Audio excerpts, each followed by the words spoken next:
చిట్టి కథల పెట్టెకు స్వాగతం. ఈరోజు మనం చెప్పుకోబోయే కథ రైతు బంగారం. రంగడు మహాసోమరి. వాడికి తల్లిదండ్రులిచ్చిపోయిన 4 ఎకరాల మాగాణి భూమి ఉన్నది. అది కౌలుకిచ్చి వచ్చేదాంతో ఎలాగో రోజులు వెళ్ళబుచ్చుతున్నాడు.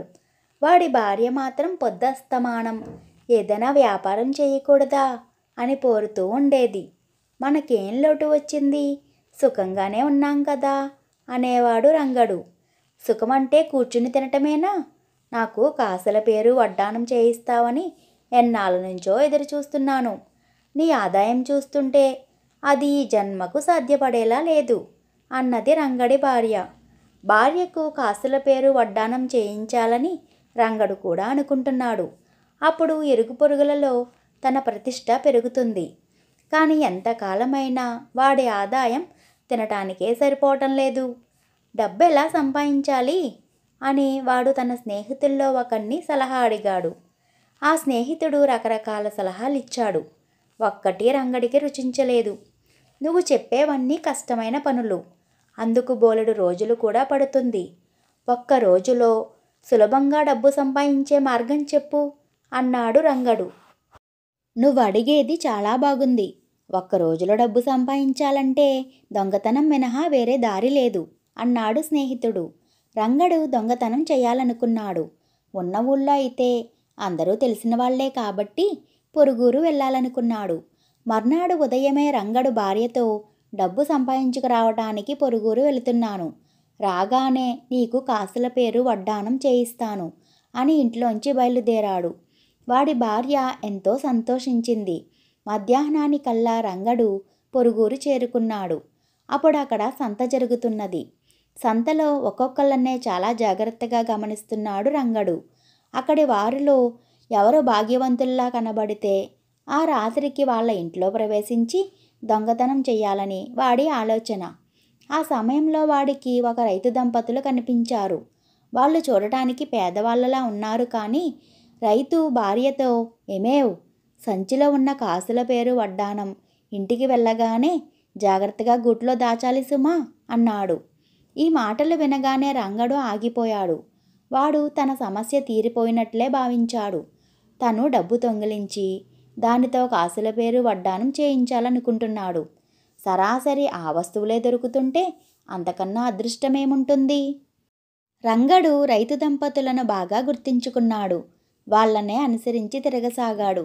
వాళ్ళు సంత నుంచి ఇల్లు చేరగానే వాళ్ళ దగ్గరకు వెళ్ళి, అయ్యా, నేను పరదేశీని. ఈ రాత్రికి మీ ఇంట్లో నాకు ఆశ్రయం ఇస్తారా అని అడిగాడు. రైతు సాదరంగా, ఈ రాత్రే కాదు, నీ ఇష్టమైనంతకాలం నా ఇంట్లో ఉండు అన్నాడు. ఆ రాత్రి రైతు భార్య రంగడికి రుచికరమైన వంటకాలు చేసి పెట్టింది. రంగడు మాత్రం మత్తుతో నిద్రపడుతుందన్న భయంతో కడుపు నిండా భోజనం చేయలేదు. రాత్రి పడుకోబోయే ముందు రైతు భార్యను పిలిచి, కాసుల పేరు వడ్డానం జాగ్రత్తగా గూట్లో దాచావా అని అడిగాడు. దాచానన్నది భార్య. ఈ మాటలు రంగడు విని తన పంట పండిందని సంతోషించాడు. వాడు ఆ గూడును బాగా గుర్తుపెట్టుకుని ఒక రాత్రిపూట లేచి రైతు దంపతులున్న గదిలోకి వెళ్ళాడు. రైతు పెద్ద పెట్టెన గుర్రు పెడుతున్నాడు. రైతు భార్య నిండా దుప్పటి కప్పుకొని నిద్రపోతున్నది. వీళ్ళు చాలా అజాగ్రత్త మనుషులు. అంత బంగారం దాచుకుని ఇంట్లో పరదేశి ఉండగా ఎంత నిశ్చింతగా నిద్రపోతున్నారో అని రంగడు అనుకున్నప్పటికీ అది ఒక రకంగా తన అదృష్టమేనని సంతోషిస్తూ గూడు దగ్గరకు వెళ్ళాడు. గూట్లో ఒక మూట ఉన్నది. ఆ మూట చాలా బరువుగా ఉన్నది. కాసుల పేరు వడ్డానం ఉన్న మూట అంత బరువుగా ఉన్నందుకు రంగడు ఆశ్చర్యపడుతూ దాన్ని గూట్లోంచి బలంగా లాగబోయి పొరపాటున పక్కనే ఉన్న ముక్కాలి పీటను కాలితో తన్నాడు. వెంటనే పెద్ద చప్పుడయింది. రైతు భార్య లేచి రంగణ్ణి చూశారు. రంగడు సిగ్గుతో తల ఉంచుకున్నాడు. వాడికి పారిపోయే అవకాశం కూడా లేదు. ఆ గూటి దగ్గర నీకేం పని అని అడిగాడు రైతు. కాసుల పేరు వడ్డానం లేవు, నా పొలానికి విత్తనాలు మాత్రం ఉన్నవి అని అదే పనిగా నవ్వసాగాడు రైతు. చూడటానికి పెద్ద మనిషిలా ఉన్నావు, దొంగతనానికి వచ్చావా అన్నది రైతు భార్య ఆశ్చర్యంగా. నేను దొంగతనం చేయాలనుకోలేదు. మీరు చాలా మంచివాళ్ళు. కొత్త వాళ్లను నమ్మకుండా మీకొక పాఠం చెప్పాలనుకున్నాను. గూట్లోని బంగారాన్ని కాజేసి మిమ్మల్ని ఒక రోజంతా ఏడ్పించి అప్పుడు దాన్ని తిరిగి ఇచ్చివేయాలనుకున్నాను. కానీ తీరా చూస్తే అసలు గూట్లో బంగారమే లేదు అన్నాడు రంగడు తన తప్పును కప్పిపుచ్చుకునేందుకు ప్రయత్నిస్తూ. రైతు నవ్వి, నీ ఉద్దేశం ఏమైనా మా ఇంట్లో బంగారం అంటూ లేదు. సంగతి ఏమంటే ఇంతకాలంగా నాకు సొంత పొలం లేదు.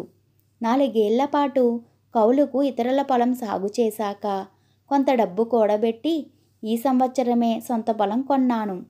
2 ఎకరాల సొంత పొలం ఉంటే నా భార్యకు కాసుల పేరు వడ్డానం చేయించటానికి 1 సంవత్సరం చాలు.